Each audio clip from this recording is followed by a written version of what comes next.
Today on the Relationship Revival Show, I'm joined by an old friend, Barbara Heller. Barbara is an award-winning songwriter, podcaster, filmmaker, and educator. She's also a published author, playwright, and voiceover artist. Subscribe to her award-winning podcast, See One Beautiful Soul, to listen to some of her amazing work in the podcast space. She also leads, meditate, and create workshops that ignite great healing and wonderful creations from the hearts of her students and colleagues. She's committed to making this world more mentally well, safe, and comfortable for all ages. You're listening to the Relationship Revival Podcast with John DeBach, also known as Mr. Spirituality. That's me. I'm your host, giving you insights and guidance from over 10 years in the field of this amazing journey we call romance. On this show, I go over everything you need to know about how to get into a relationship, how to get the most out of a relationship, and sometimes even how to gracefully end a relationship without pulling your hair out and going crazy. And occasionally, I'm even joined by new and old friends who are also relationship experts to bring you guidance and wisdom with new perspectives. Thanks for stopping by. So what were you doing last night? So last night I was in a show at the Hollywood Improv called Social Media Meltdowns. And something that makes me less nervous before I get on stage is I ask myself, because I've also been a director like you, and I've been an actor for a really long time. Like, what's my intention? Who am I talking to? Even if it's just stand up, like, who am I really talking to? And so I thought to myself, you don't have room to be nervous tonight because you're talking to the guys in the room or people who know guys in the room that are on these apps that don't really know what they're doing. And they're not malintended, right? They're not malevolent people. Or even doing anything out of malevolence. They're just really misinformed or just sitting in their baby pants, like they're sitting in their diapers, and they're not looking to be uncomfortable. And so what winds up happening is that they just keep making a lot of the same choices that are really interesting and wind up like hurting themselves and other people. And so one of the things that they do is they'll put like absolutely no thought or work into their profiles.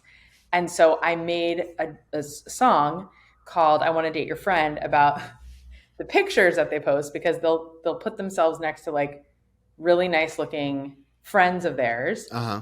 And I don't know why anyone would post pictures of themselves with other people in a profile, especially when it's like there's 4 pictures and they're all group shots. Like, I don't know who you are. Right. I can try to figure out the Where's Waldo of like, sometimes it's the same people. So as a joke, I kind of like wrote a song like, I like the guy who's pictured in photos 1 and 3. I'd like to be taken out by him. Can you tell him about me? So I have like a bunch of songs like that. I want to date your friend. And I made humor of it because after a while, that was something that kind of bothered me. But then also, just in general, I feel like across the board, men and women, just in terms of pictures I'm sure it's hard for guys too, because you're very visual and, women probably post horrible pictures of themselves too, but it's very different. Like, guys will literally post a picture where it's just their forehead. Yeah.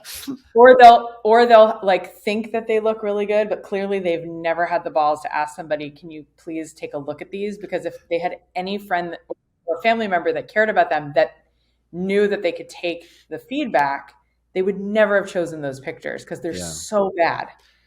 I got married before the apps existed. But I will tell you that I don't understand if you're living in a city like LA or Florida where you can get headshots taken for, nothing from a guy on Craigslist who's trying to build up their portfolio. Right. Why you wouldn't spend an hour, get like 2 or 3 decent photos if you're trying to attract somebody. It's so dumb to me. But it's so easy. It's so easy. But it speaks to what I am singing about, which is that people are so afraid of feedback.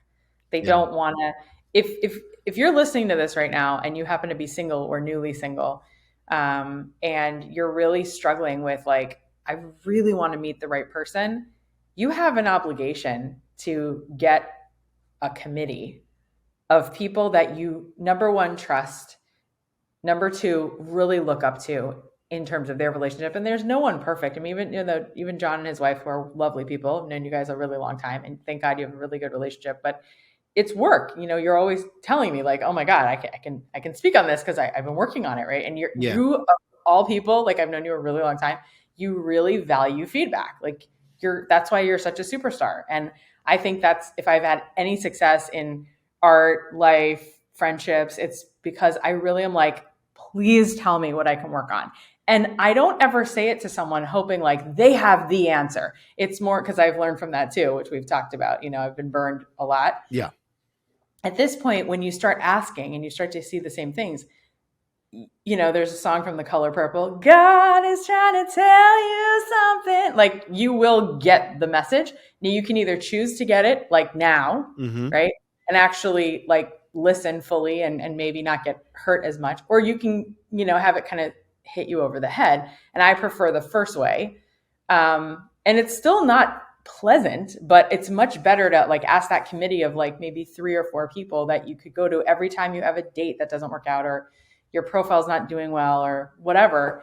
And across the board, it's just, I think people just want, it's just the human experience. We want to be told like, you're doing great.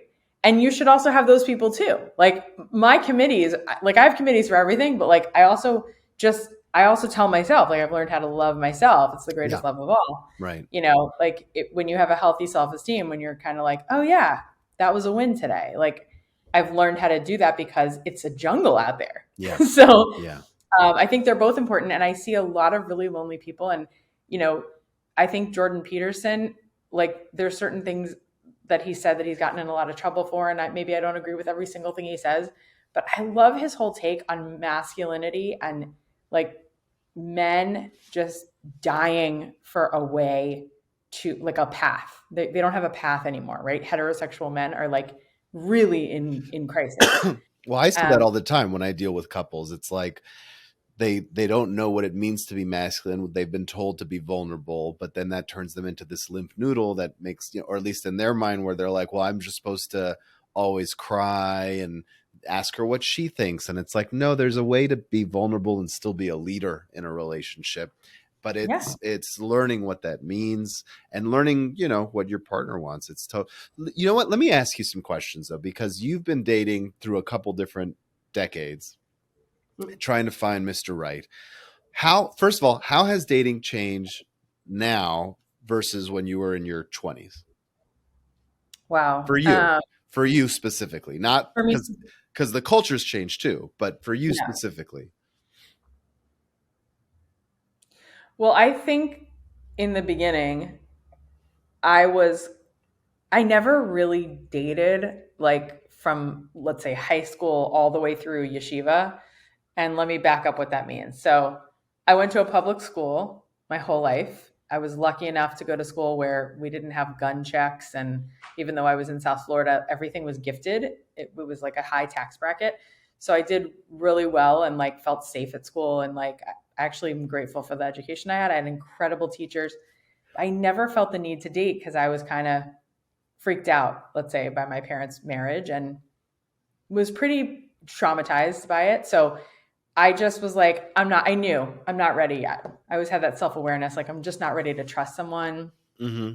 Thank God I didn't have destructive, sexual encounters or anything like that. And then when I got to college, like there were guys that would, even in high school, like people would hit on me, but I would be like, nope, I'm not ready, and I'm okay with that. Mm-hmm. And I had big dreams like you, I went to art school and Tisch and was able to just really focus on like what I wanted to do. And then throughout college, I would get hit on, but my parents were going through such a dysfunctional divorce. I mean, most divorces are dysfunctional, but this was like on another level. Yeah. It took 4 years of trials, like hundreds of thousands of dollars. And back then that was a lot of money. So I kept watching all of our family's finances just go down the toilet. And so because we were always on edge, me and my sister, and like hearing like, okay, what's the update? Are they divorced yet? And it took the entire run from freshman year to senior year of college for them to get divorced. So dating was just not an option. I knew because I was always in therapy since 16 that I was just not ready to date. So at 24, after going to India and Thailand and like searching for my spirituality, I finally went to Israel and found my path. And I'm telling you, the biggest selling point for me, like everyone has a selling point of why I became religious or saved, whether you're Christian, Buddhist, Sure. Muslim. For me, it was Rabbi Aaron saying to me the following words at my first retreat at 24. Oh, you haven't slept with anyone yet? Hold on to that. And I went, you don't think I'm weird? And he's like, no, I think it's amazing. And he said, if you can, see if you can hold on to your innocence, your vulnerability, your femininity, and see if you can take some time to study what Judaism says about divine masculine and divine feminine. And I was like, what? Like my mind was blown. Like I was a feminist minor. It was one of I had 3 minors in college. And my whole paradigm shifted at that moment. And so when I went to yeshiva in Israel, the bad part of it, there was a lot of good because I learned about what it meant to be a feminine woman and how powerful that was and how different it was compared to the first 24 years of my life where I learned how to be more like my dad and I had so much masculine energy. I mean, I really was very masculine, but I had like long hair and also, doubted my sexuality in college because I listened to the Indigo Girls and had tons I was in every LGBT friendly club. So I was just surrounded by people who were like, sexuality is completely fluid. And I still believe that. Absolutely. I think the Torah believes that. But the but that I found is that it's also okay and lauded to be a heterosexual woman. Like there's power in that and it's a choice. And if it's a choice, I get to choose it if I want to. And in that moment I went, what if I did choose it? And then all of a sudden the bad part of being in yeshiva was that it became the focus of almost every class. It was like, and when you get married, like all my teachers sounded like that. And it was like, so in a good marriage, and it was like, and when you finally get married and have children, it was like, that was the carrot at the end of every class. Everybody was like, you'd leave yeshiva class because I was there on a scholarship and you'd like leave your 9-hour day, just like you were in regular school. And you'd like get ready for the shidduch date that night. And I hardly dated because I still wasn't really sure where I wanted to end up religiously. Thank God, because who knows where I would have ended up. But for me, from 24 to 31, I was something called Shomer Negia, which means I did not touch anybody. Yeah. I wouldn't even let my uncle hug me because that's like, there's like a whole thing in Judaism, like what, and it's confusing. It was even confusing for me because I'd be wearing like tight pants and a tank top, but like I wanted that prize. And I was told by these rabbis and Rebbitzins, like, if you do X, you will get Z, which is if you just stay a good girl and like, don't touch anybody, So you gave it a good 7 years. Oh yeah. And I wasn't really doing much before that, but I had, 1 dates here and, I had some experiences. I'll just keep it at that. But it was, I'll tell you the good part of that. The good part of it was that I felt cleansed in a way because I never took for granted if like a really cute guy, I remember once I was at the Coffee Bean on Beverly and this really good looking guy with like deep curls and tall, he like was on to me and he sat next to me and I just knew he wasn't Jewish. I could just, I have pretty good Judar. I'm sure you do too. And I was just like, I wish I did. Sometimes I'm way off, but yeah. Me too. Sometimes I'm way off, but sometimes you just know. And I wanted him to be. And so the first thing I said was, do you keep kosher? Because I figured, it's a kosher restaurant. Back then it was fully kosher. And he said, what's that? And I was like, oh, well, I'm Jewish and I'm modern Orthodox. And we had this long talk and he goes, well, I'd love to take you out. And I was like so flattered because he had such great energy. But I remember that feeling where he like handed me a napkin and he accidentally touched my hand. And this was like my breaking point where I was starting to lose it. And I was like, I just want to hug a guy. Like I want to hold a hand. I want, and I remember that feeling. And it was like, if for anyone who's listening, who's never tried that, being completely Shomer Negia, it's like actually an incredible thing because we take it so for granted in this culture. Everybody, hugs and like Yeah. shakes hands, and you don't even think about it. And I see so many people saying, this is my work wife or my work husband. And I'm just like, you're literally killing your marriage. Stop saying that. And I made a decision when I was 24 to never have guy friends alone. So if a guy said, I'd like to call you and we don't have to, date, but I just want to take you out, or let's get together, or can I call you? I'd be like, no. And to this day, that's one thing that I feel has really focused me. I just don't have, if it's you, it's different. You're married. Like I know you're what, and you and I would work on a project together, but like, yeah, I would just never do that. I would never hang out alone with a guy. It's just Right. not my thing. So there's a lot of good in it. The difficult, and this, I'm really getting to an answer, which is from 24 to 31, I would say I was hoping, and sort of like Cinderella, like the Cinderella or Sleeping Beauty, your kids would know. It was like, I'm waiting for the one I love to find me today. Like I was like this Disney princess. If I just follow the rules, I'm going to get the guy and it's going to be amazing. And all I have to do is wish and hope and like do all the right things in my house and like barely put myself out there because God's watching and it's all going to work out. Yeah. And like everyone, I keep sending out my profile and it's updated and I look great and I'm getting lots of good feedback and it's all going to work out. Meanwhile, at 31, I had a breakdown. Yeah. I didn't have like a psychotic breakdown, but it was pretty close.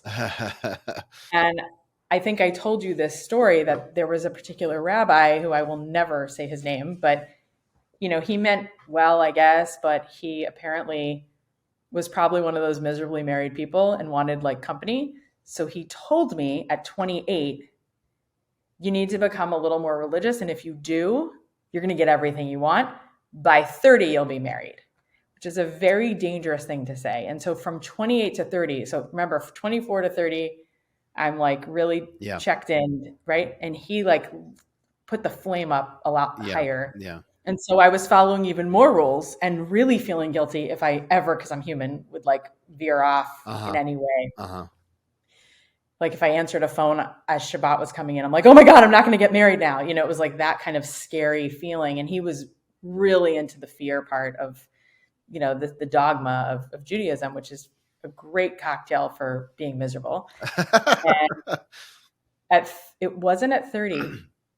But on my 31st birthday, I remember I had a bunch of people that like, if I said their names, it would be really obnoxious because they all became very famous, but we were all sort of coming up together in Hollywood and we were all like, no one knew who we were. And, I've been here already for 3 years and they're like, oh my God, she's so religious, and they're dating and having the best time and touching and whatever, and like just being normal. And I was being the religious girl in the tight pants, which makes no sense. And I saw the numbers on my cake. Someone got me a 30 and a 31. A 3 and a 1? Yeah. And at that moment, there's a scene in my show that I wrote. It's like a bio show and it's called Finding Barb. And it was here in LA and we went on tour. And there's the scene, my like Dark Night of the Soul begins with seeing that 31. And I'm like, oh my God, he was wrong. Yeah. Because I'm not, and I can feel it right now. It's like going down my spine. He was wrong. He said that if I just did all these things by 30, I'd be married. And now I'm 31 and he didn't show up. And I'm telling you, I have never felt depressed like that my whole life. And I think a lot of people go through depression in their 30s because it's when we finally start to settle down enough because our energy slows down a little where we can actually hear our own thoughts. And I wished that someone could just hold my hand and say it was going to be okay. But I had to learn how to do that. And then I started going to mindful awareness classes at the Mark Center. And it was so painful because my entire life started coming up and I couldn't control it. It was just like my friend Rebecca explains it when it happened to her as like, let's say you're going through the drive-through at McDonald's. And so for years you might be going through the drive-through and just throwing the cases of the McDonald's packages in the back. And then one day you just slam on the brakes and they all come flying towards you. It's a weird analogy, but I like the picture you painted. Well, it's not mine. You can give her credit, Becca Rome. But, she said that to me because we were all going through this really difficult time. I had friends going through divorces and at that time, we all were sort of like, are we still going to stay religious? Because, we all were secular, then became religious in Israel, came back. And so in that moment, I sort of really had to check in. And that moment lasted a good year, where I was just sitting on the floor with my hands on my belly and just breathing into that terrible feeling of, did I just ruin my life for 6 years? Did I miss my prime? Mm-hmm. Did I trust the wrong people? Did I have the right committee? And I went right back to that rabbi and I said, what you said to me was dangerous. Please don't ever say that to anyone else again. And he learned and he apologized.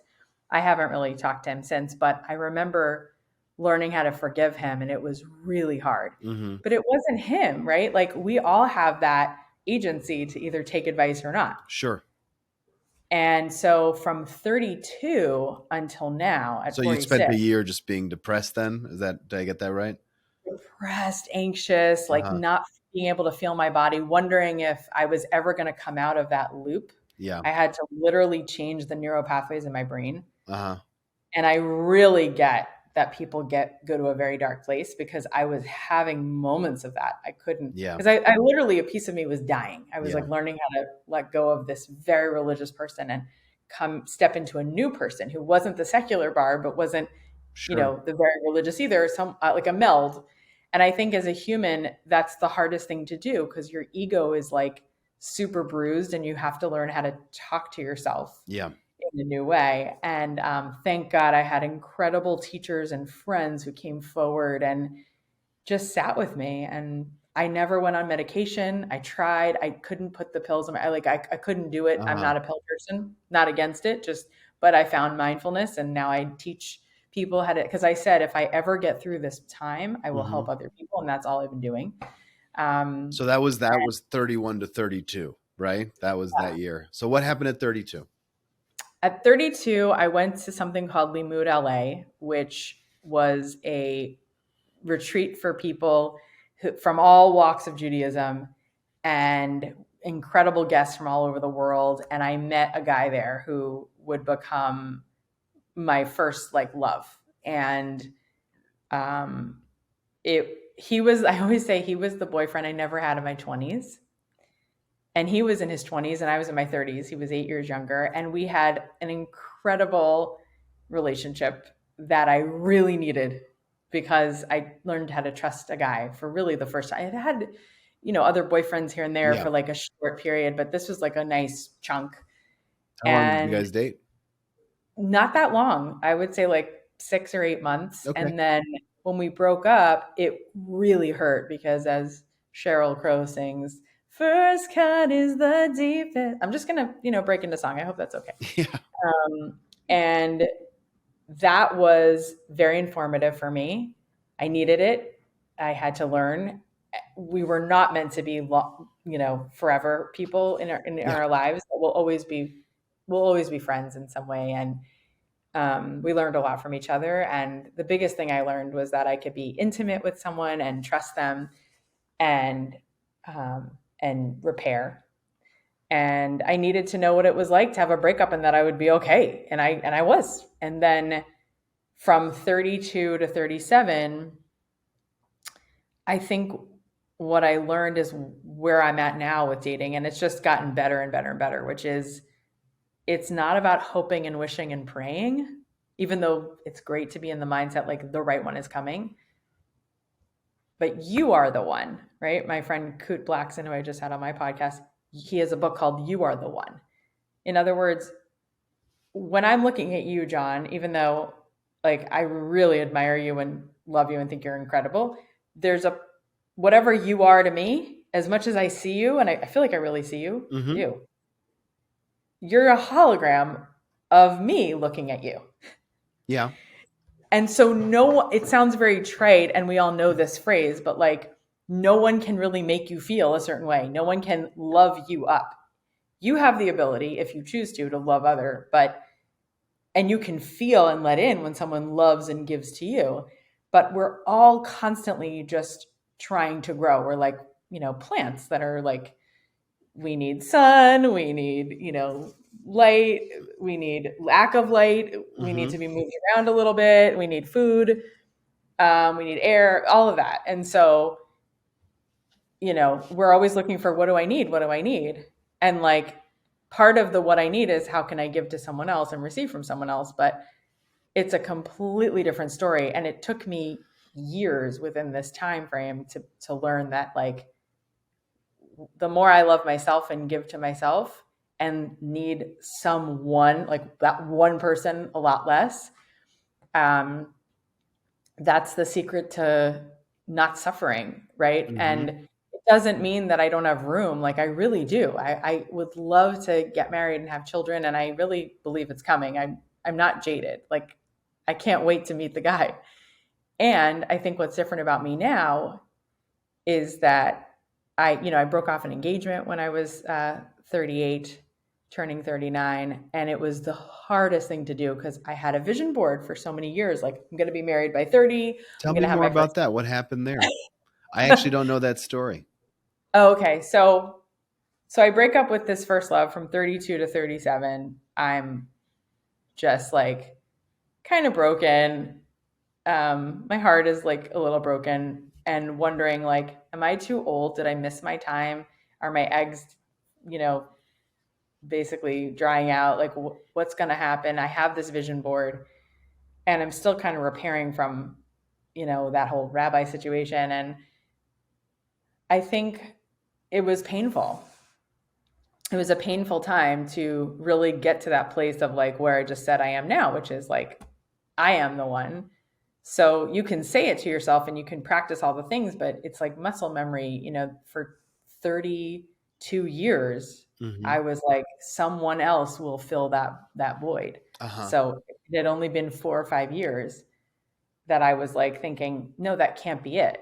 Right. So it's really not that. I was like a 4-year-old in that world. And so at 37, I met this really great guy on JDate, sweet. And I was like, you're 7 years younger than me. You realize that, right? And he was like, well, that's an interesting first question. Yes, I looked at your age. I think you're beautiful. I'd love to take you out. And I was like, oh, what a gentleman. And he wound up being amazing. And on paper, he was perfect. And we just didn't connect in a soulmate way. It was more like we would be great for like setting up a business, or maybe not even that, but executing like a project. Uh-huh. And our project when we met subconsciously was, I'm looking for a husband, I'm looking for a wife, I want to have a baby, and I want to have a home and, Yep. and a Jewish family. Great. And that checked all the boxes, and we were nice looking people, and clean records, and it was like, okay. But that's how it was. It wasn't like, yes, I love talking to you. Yes, I could talk to you till 3 a.m. You're my best friend. It's like, I trust you. We want these things. Let's work it out. And it felt very like mechanical and, like a prescription, Yeah. Like a business and transaction, right? like a transaction. And I really get that a lot of people are, I don't want to say stuck, but have chosen to be in those marriages. But I just couldn't do it. And so we were like 3 months away from getting married. And I said, I don't know if it's you or if it's me, but I just can't do this right now. And I blamed it on, I'm just probably not ready to be married. There must be something wrong with me, which I still to this day kind of regret, because sometimes it's just like a no. And it doesn't mean there's anything wrong with you or the person. It just means like, this soulfully doesn't feel like the thing. And yet, I also really believe that any two people could probably get married and be okay. However, they both need to be ready to show up fully. And there has to be basic attraction and basic values that are very much aligned. And I just don't know if we had any of those things. I think, again, it You was didn't have pretty basic attraction or values? I don't know. I think our values were a little different enough that it wouldn't have actually worked. And I don't think that there was basic attraction there. I think it was like, On his part either? I don't know. I can't speak for him, but I think we were both kind of forcing the issue, because it That's was like, funny. we're two nice looking people. But attraction is never about the physical. It's right. It's always like something deeper. I don't know about that from guys. Yeah.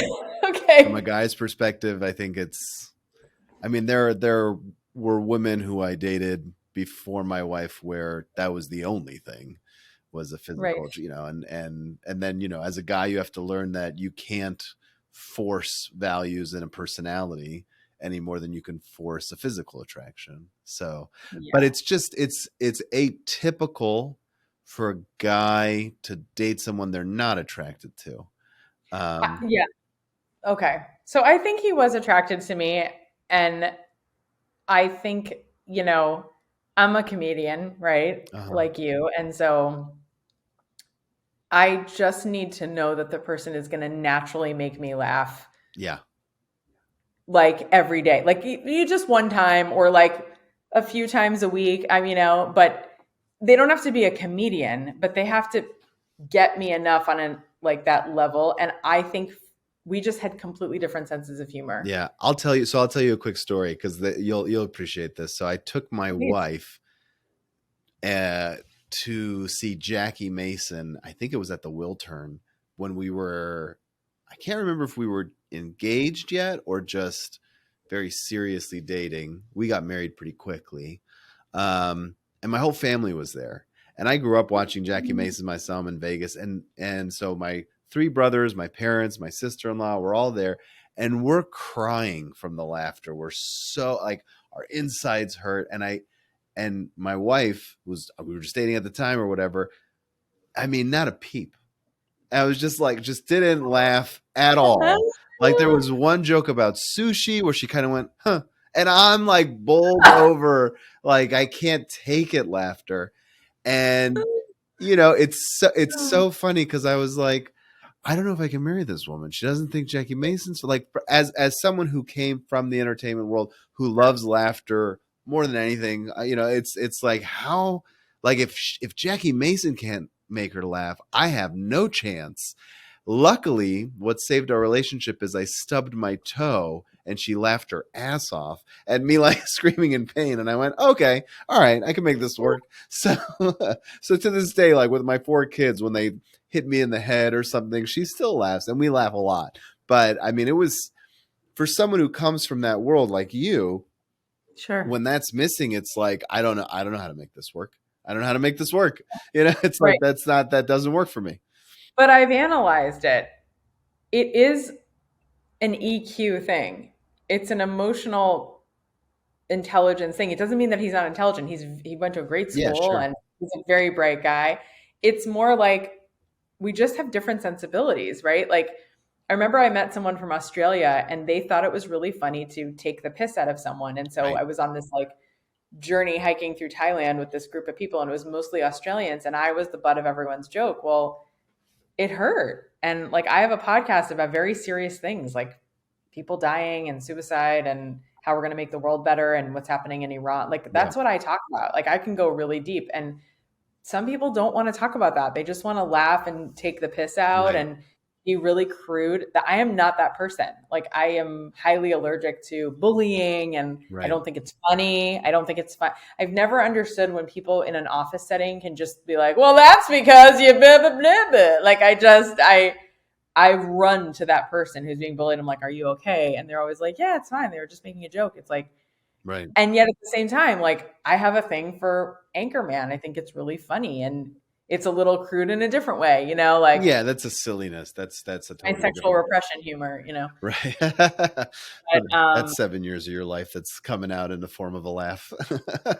exactly. And so sevens, it's funny that you said seven. Yeah, like Jacob, everything's in sevens. But, if you're not growing every 7 years into something new, you might want to check who your rabbi or spiritual leader is because it's really important to kind of take a pulse and be like, oh, where am I right now with this? Are things going the way that I want them to? So And what's so, happened? Yes. Speaking of that, so where are you now with so I broke dating? off this engagement. Uh-huh. It was very painful. I had to let go. Like, am I letting go of getting married in general, or is it just this guy?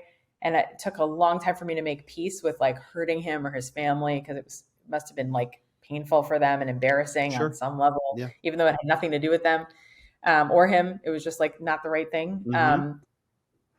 Thank God he wound up getting married and having kids, and he's doing great. And I'm so happy because I didn't prevent him from meeting his soulmate, right? Right. And it took about a year and a half to recover from that. And then I was 40. I froze my eggs. I made a documentary about it. And then I wound up flying to New York, and I figured new place, new mazel. I'll go to a new place. And I figured I'd meet one guy in New York. And I have to tell you, like, dating in New York in your 40s, ooh, that's rough. It's already brutal, like in your 20s and 30s. The joke in dating Jewishly in New York is like, can we wrap this up? I have 3 more dates to get to, right? Like, people are just constantly dating. It's like a being on a treadmill of dates. Why is that? Why is the culture like that? It's a great question. I think it's because of numbers. There, you'll swipe through profiles, or matchmakers will send you on dates, and everybody's hoping that it'll be the right match. And so because there's so many people, you tend to think, well, I like this person, but I really want someone with blonde hair. It's like, oh, well, I've got a blonde at 9, so that'll probably be the right person. It's like, no one's really looking for the most important things. They're just looking to like match up perfectly, like a color form. And I think in LA, or a smaller Jewish population like Atlanta or Boca, there's just, you give people more of a chance.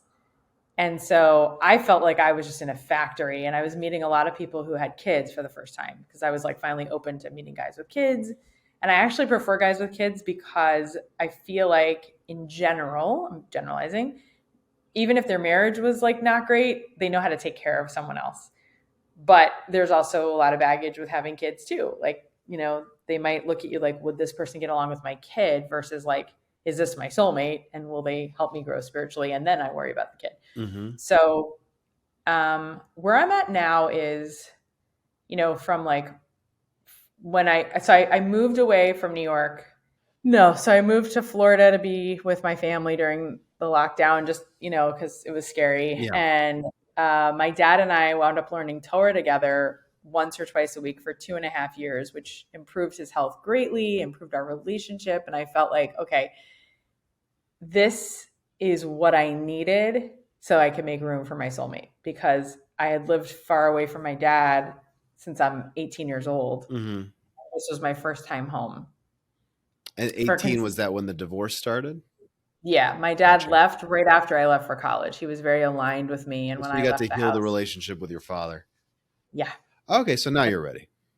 I mean, I hope so. Look, I'm always looking for things like, oh, that must be the thing, right? And it's always good, even if you're wrong. I think David Sachs, who's one of my teachers, would say that's a great thing. Like, oh, maybe that's the thing, and that's okay too. Or to get excited about like healing your heart in different ways, or healing your body. Like, if there's something you need to take care of, don't put it off. Like, just do it.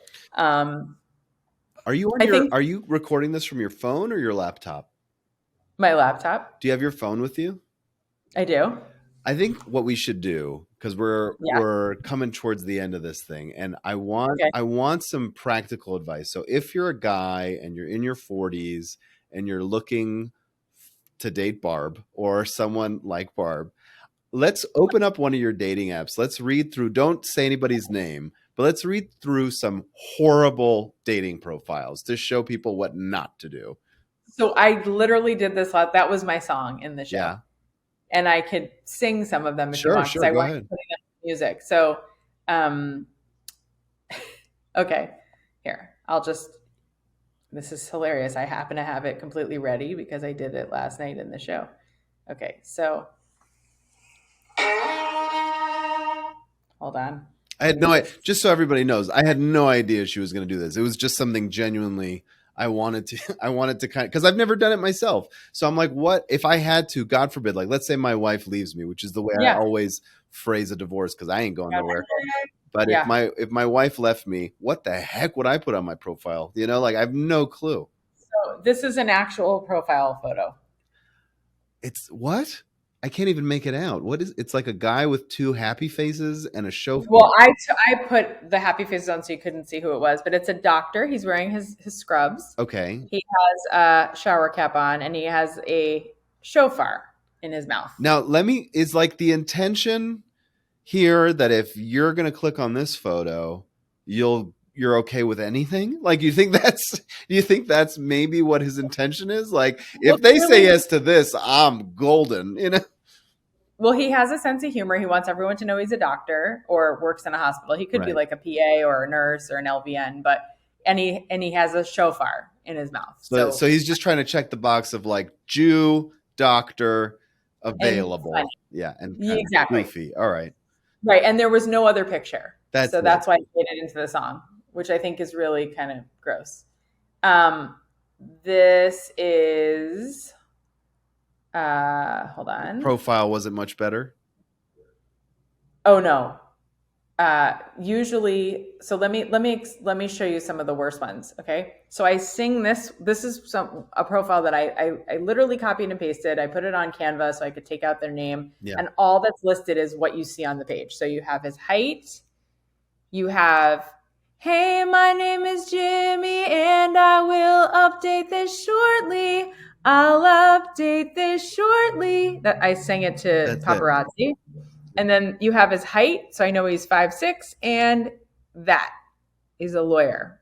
And a picture of him bending over a lake or something. Yeah, he's like doing a water sport. Huh. And that's all it says. Okay, well, that's not necessarily a bad profile. That's just someone who started one and then never got around to doing it.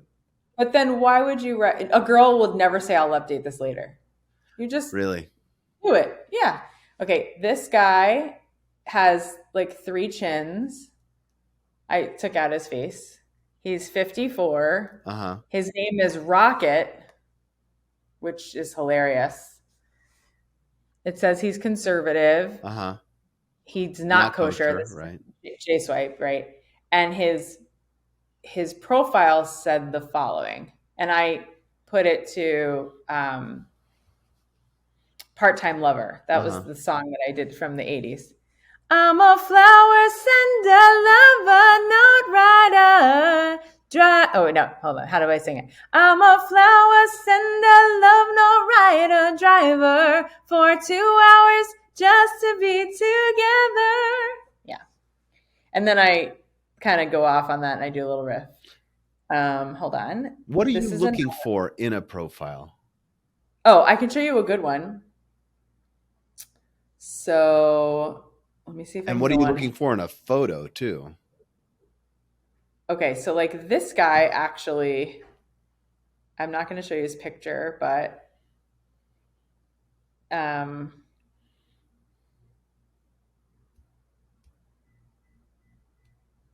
like I can tell this guy is fun because of how he wrote his profile, even though I don't necessarily agree with everything he said. So Hinge is excellent because there is an option if you're Jewish to only date Jewish guys. Okay. And no other secular website has that. That's so interesting. They'll still set you up even if you said Jewish is a deal breaker or Christian is a deal breaker. And by the way, you still have to do your homework because even if they put Jewish, it could just be that their grandfather is Jewish on their dad's side, or they're lying. Right. I don't think people really want to lie about it, but whatever. Or they just don't know, or maybe their mom had a Reform conversion and now she's back to Christianity, and it's like going to be a mess if you get married to them because, you know, there's so many reasons. If you're Orthodox and you have those kind of stipulations, sure, right. Or not even if you're Orthodox. Let's say you just want the kids to be Jewish and they've been raised in such a secular home that they're so not into it, right? So that's an issue. Okay. I help a lot of people convert through the Orthodox, whatever. I like help. I'm a support for a lot of people. So I've seen so many issues with just getting married to, even if they're a secular Jew, but both of their parents are Jewish, it just makes it so much easier. It doesn't mean that I'm like an elitist, like, oh, I will only have friends that have Jewish parents. I don't care. But when it comes to getting married, it's a value thing, right? Okay, so here's what he wrote. Wants to play pickleball, swimming, whatever, engages in convos over Yellowstone tech, enjoys cooking and drinking together, walking the dog, escapes to bed and breakfast, that kind of stuff, and never says the word vibes. So even though I don't necessarily play pickleball, I like that he put a lot of information there, right? It's rare that I see a good profile. Green flags I look for: smart, confident, engaging, conversationalist, willing to be patient and see how things develop over time between people. The secret to getting to know someone is engaging in some relatively timely back and forth conversation if we match, and strongly consider a phone call, because so many people, I understand why he wrote that, because so many people are afraid to get off the app. They just text, they look for something wrong. Like, I see that you wrote that you're conservative or you're liberal. Is that true? Would you ever vote for this person or this person? Right. Oh, forget it. It's not a match. Like they're Right. looking for Right. that. Right. So not my thing anymore because it's not an interview. You're like looking for your soulmate. They may have voted for someone last time that they're not going to vote for again, or Right. they may not be allergic to cats, even though they wrote, I'm a dog person. I don't know. Like it's so easy to discount someone. So what's next for you, Barb? It's interesting. I mean, I just moved back to LA. I'm really loving the energy here. I thought I was never going to come back, but I'm working in TV and film, and I'm really enjoying it. And I'm just like having fun. And I might have a kid on my own just to kind of get that out of the way. It's weird. It's not something you get out of the way. No, it is at this age because I don't know. Right. It's not like they're here after you're gone. So 100%. I meant breaching that because, pun intended, because it's something it makes me emotional. It's something that I think about all the time. You know, I don't want to miss that. Yeah. And it kind of sucks. Like that's the one thing, like, I don't think about it a lot because I think I would go crazy, but I used to. And when I tap into that, I don't allow myself to like really go there because there's so many other great things to focus on, but it would be so great to have a family.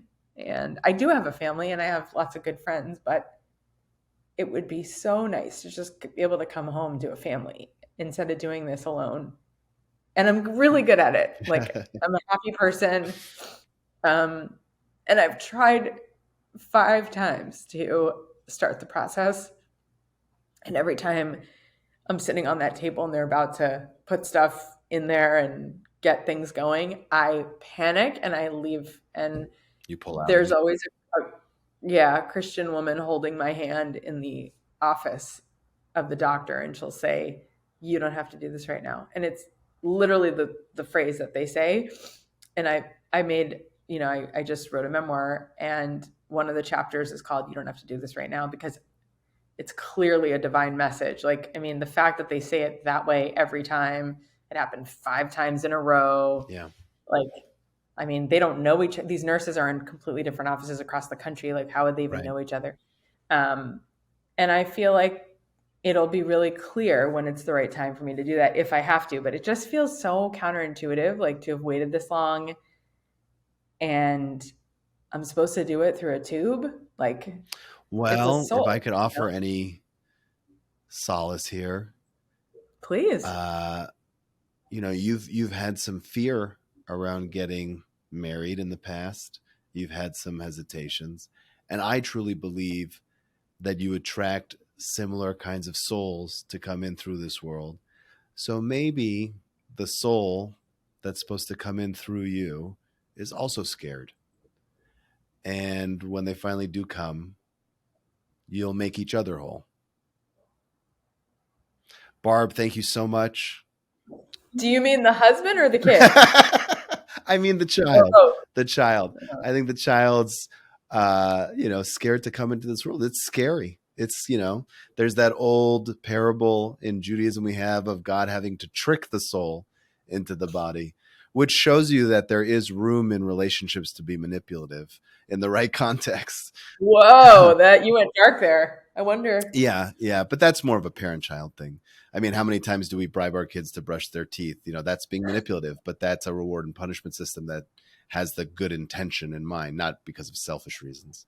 So I was just thinking about that, talking about that today, how important reward and punishment is, even though at the same time that you offer it, after teaching 25 years, kids to college age, you always say, and you should be doing this anyway, even if it weren't for the reward, because it's just the right thing to do. And you're going to feel so much better if you live your life doing the right choices as opposed to just for the reward. Yeah. No, I think there's a child up there in heaven waiting to come down for you and is just as scared of coming down as you were of getting married at certain points. So That's beautiful. That's a chiddush. I haven't heard that yet, and I appreciate it. So if you are as hungry as I am to have more Barb in your life, she has a beautiful podcast that you can find on iTunes and Spotify called C1 Beautiful Soul, where she talks about everything and anything under the sun that has meaning and depth. And I highly, highly recommend it. So please check it out at c1beautifulsoul.com. There's also a website where you can kind of read more about it and get all the links.